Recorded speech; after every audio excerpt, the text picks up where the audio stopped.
taking the Middleburg train, and we're going to the Museum of Fine Arts in Boston. Here we go. All aboard.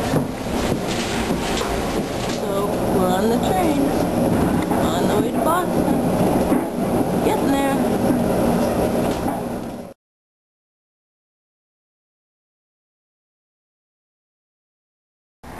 Okay, here is an iconic image. This is by Cyrus Edwin Dolan, and it was made in 1909, and it's called Appeal to the Great Spirit. Oh, just take a little closer look at this Appeal to the Great Spirit. It's very beautiful.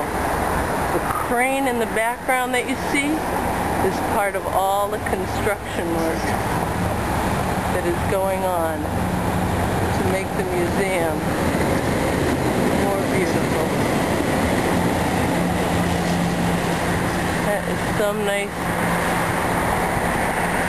iconic representation of the Museum of Fine Arts in Boston. This is from India. It's a gift cover, or a rumal. It's depicting Krishna and Radha enthroned in the center. It's made out of cotton and silk, but as you can see, warriors and hunters encircle it, and this particular hunter over here is on horseback, and he is embroidered hunting a lion.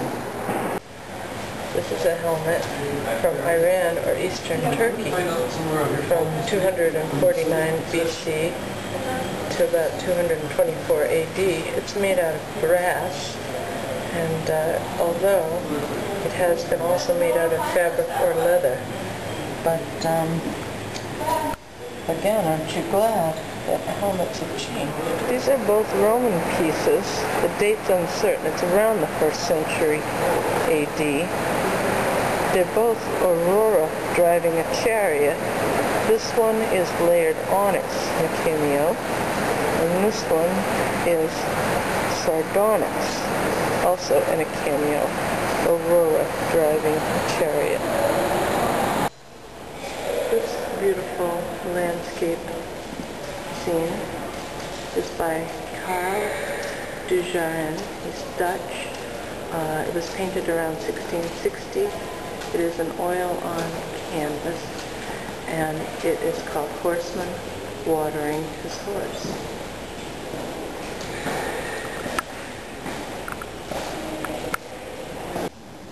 Here, Dutch painter Gerard Terborch in 1634 painted in oil this man on horseback.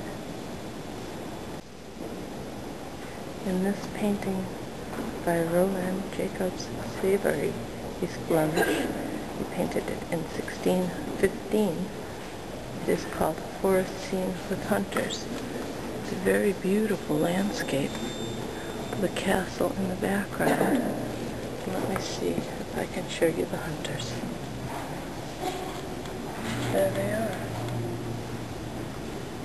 There were your hunters on horseback. Priceless, beautiful art.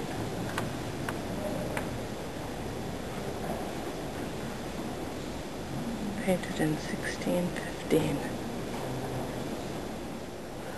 This painting is by Francois Boucher in 1767. It's called Return from Market. And it's a pretty thin excuse to give it to you, but it was so nice. But it's got a little donkey right there, see? So that's why you got it.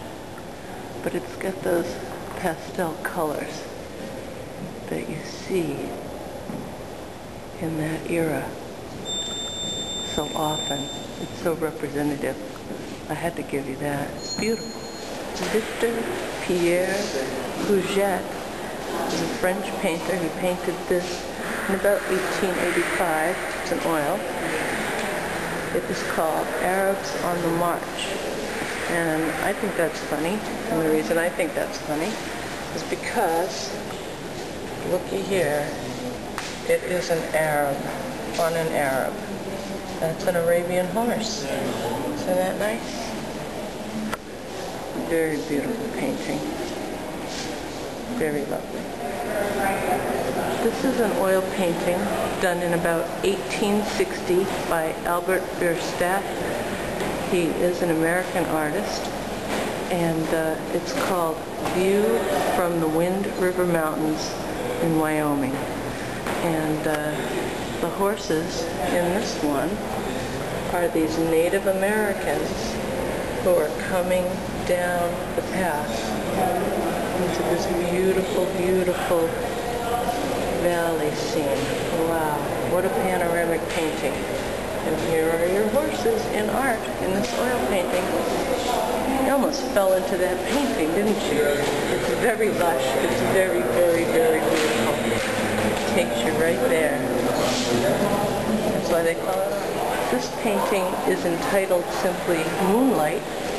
It's an American artist named Washington Allston, and it was painted in 1819. It's very beautiful, and here are your horses. Well, it's one horse and some people on the banks of this beautiful scene. Yes, it's beautiful. This is sculpted out of marble. It's by Horatio Greenough, and he did it in 1847, and it is Castor and Pollock. It's, of course, sculpted to emulate the ancient Greek and Roman carvings that we've already seen. Very beautiful. This was painted in 1765, and it's a painting I couldn't resist showing you. Of course, it's by John Singleton Copley, who the Copley Square is named after. And the reason I thought you should see it is because Henry Pelham is titled A Boy with a Squirrel. There it is, right there in the music. That's what Henry Pelham has. I couldn't help myself. Sorry. You know how I am. And this is a painting by John Singleton Copley also. This is, although you're looking at it and saying, well, it's a man holding a piece of silver. It's true, he's holding a silver teapot. The man is a silversmith. That's Paul Revere. That's one of America's most famous horsemen. He's the one who rode through the countryside, shouting one if by land and two if by sea. And this painting of Paul Revere was done in 1768 because by trade he was not a horseman, he was just a patriot. And his trade was, as you see in his hand, his silver. I guess I better show you a collection of his silver then, shouldn't I? This is a collection of Paul Revere's silver that he made. That is how he earned his living, although he was about the most famous horseman I can think of the Revolutionary War.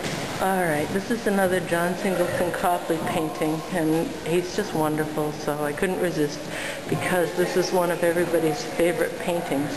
It's called Watson and the Shark.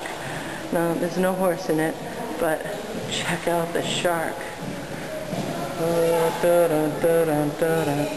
That is a pretty scary painting, but it's about a true story. That's Watson right there. But happily, even though there's all that dynamic tension in the painting, they pulled him out. The story in real life ends happily.